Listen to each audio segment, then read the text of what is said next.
Okay, so with that, seeing no other members of the public to comment, we will move to our next special presentation, which also comes to us from Supervisor Bohn. And this is on the Caltrans District 1 Workers Memorial. And I'll bring Eli and Lincoln's mom up here.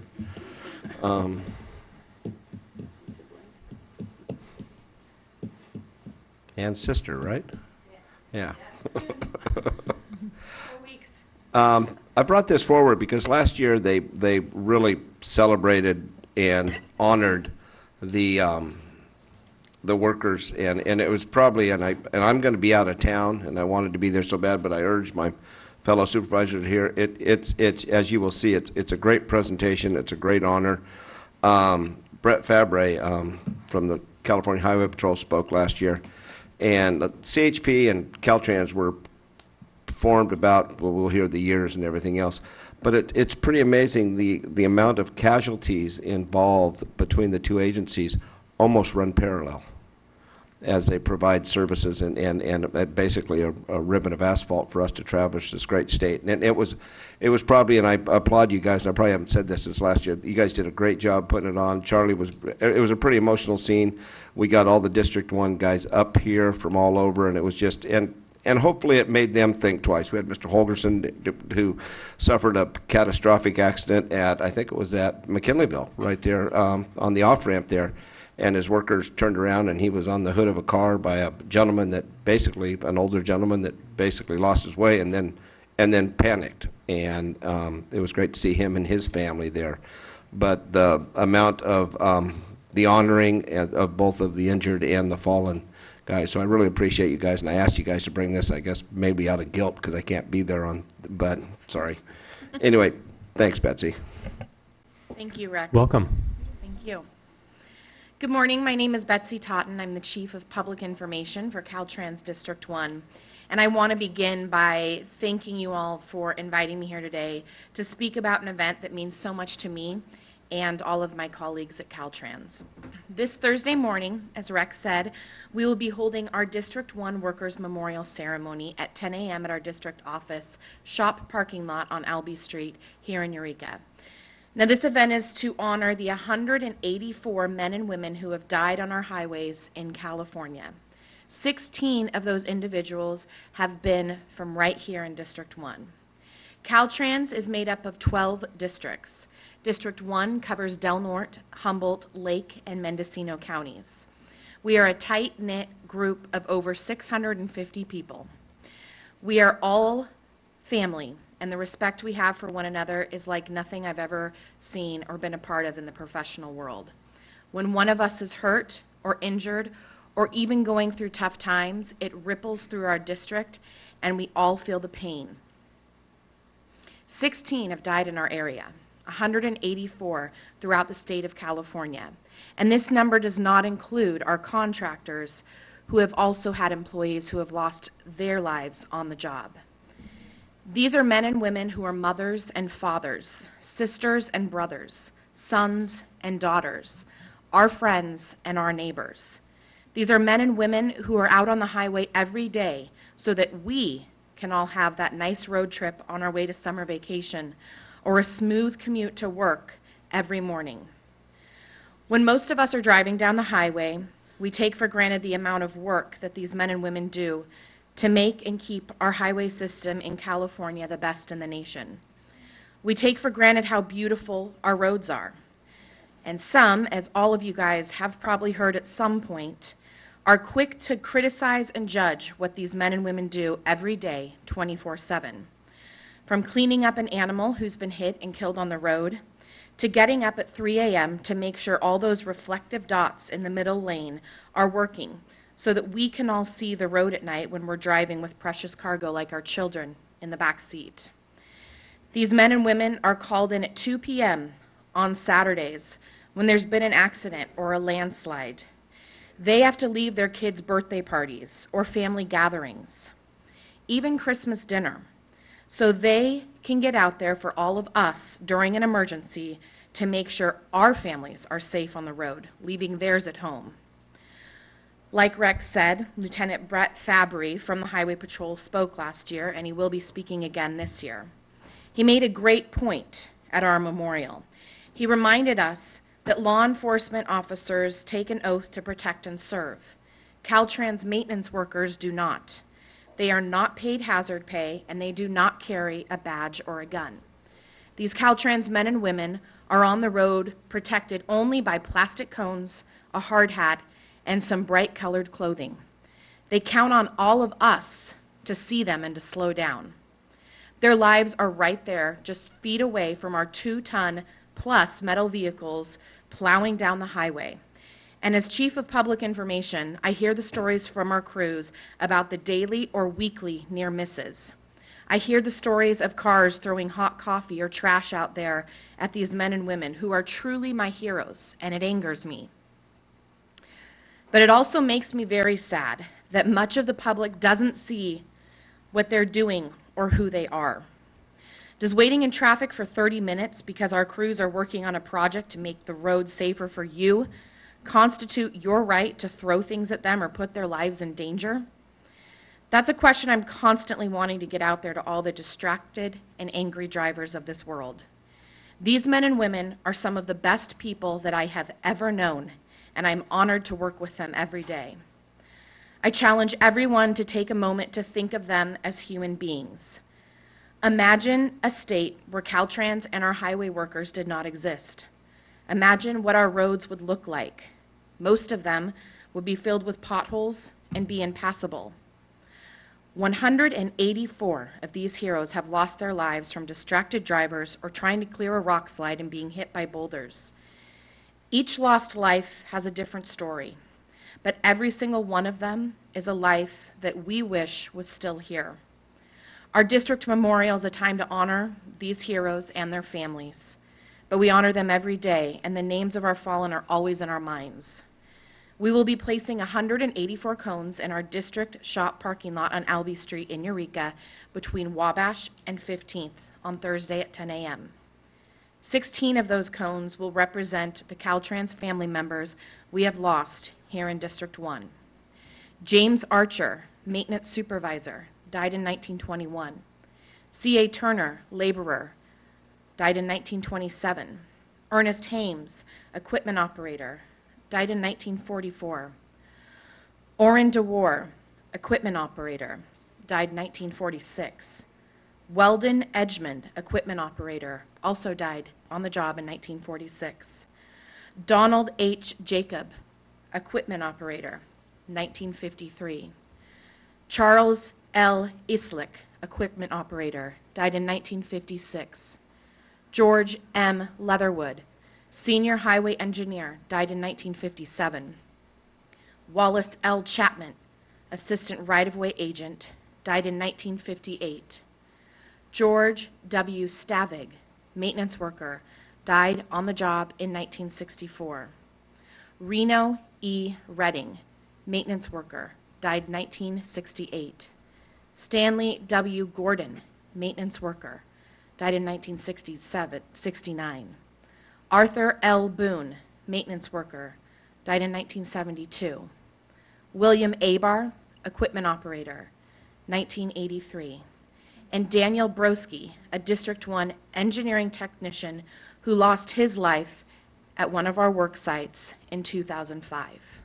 Those are just the names of those who we have lost here in District 1, and they do not include our contractors' employees.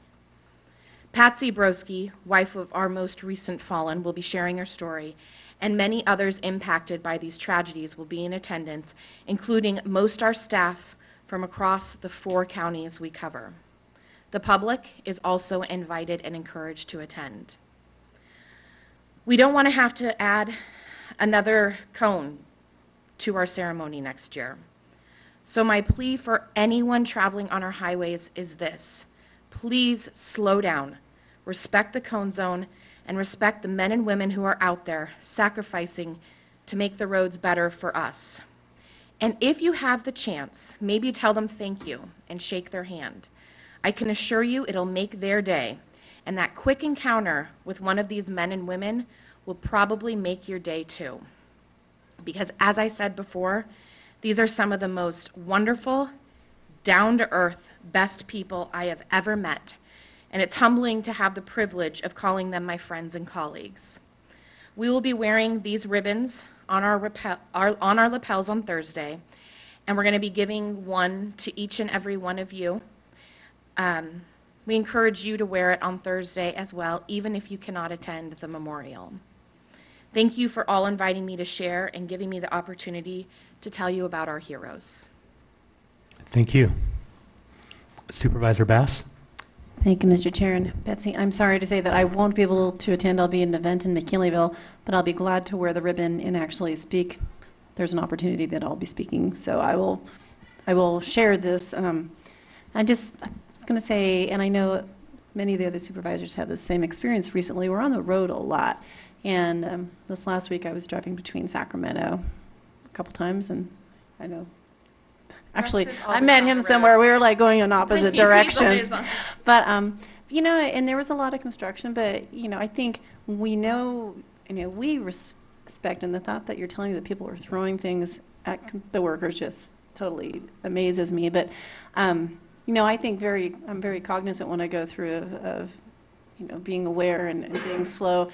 And I think it was on Highway 20, and it was probably one of the contractors, I would suspect. But there was a makeshift memorial on the side of the hillside that, it was someone who was working on a project, hard hat, it was a real reminder on that drive home of the dangers. And I mean, I know of several instances in the past. So sorry I can't be there, but I certainly do appreciate it, and I'll do it. I'll be happy to wear my ribbon. Thank you.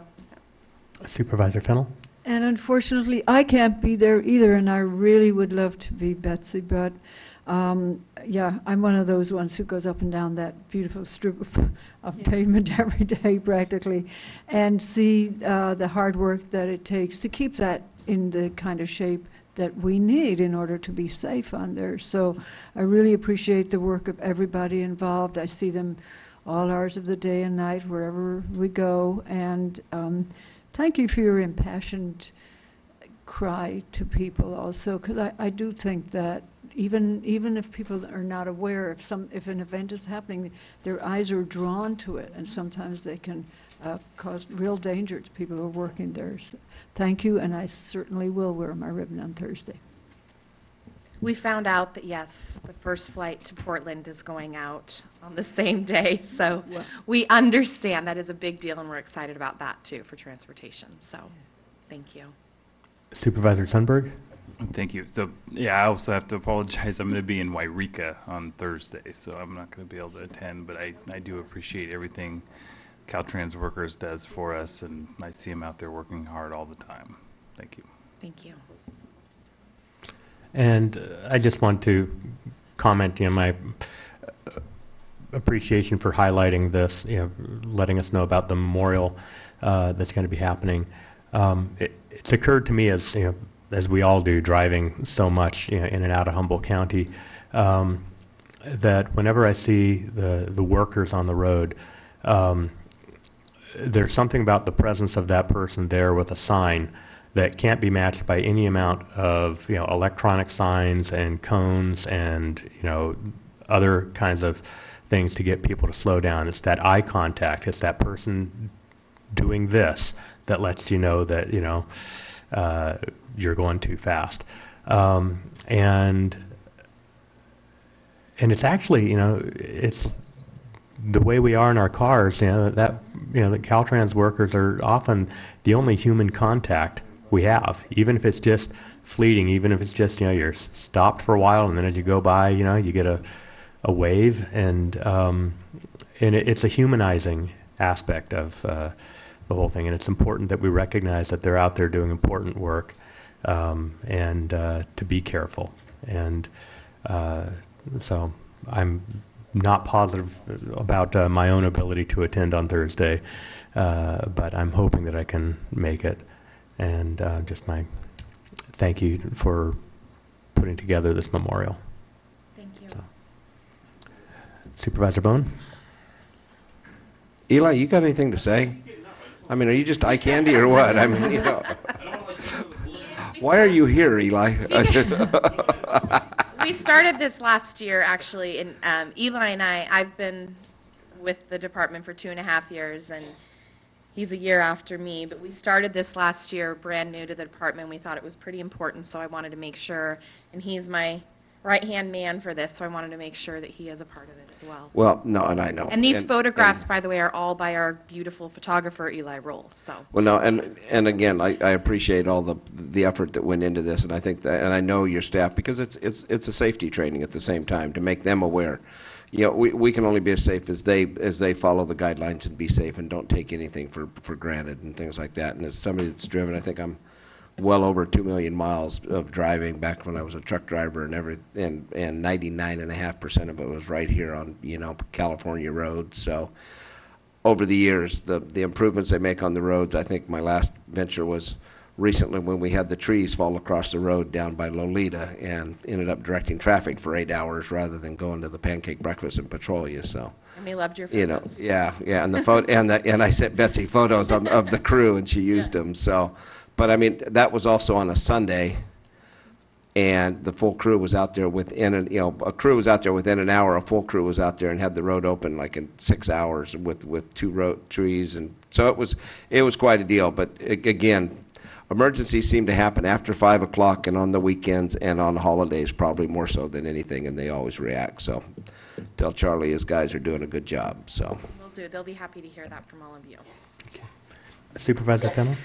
I just thought of one other thing. One of the pictures, speaking of the pictures, you had the guys up there with that big rock. And Chair Lovelace had referenced that human contact.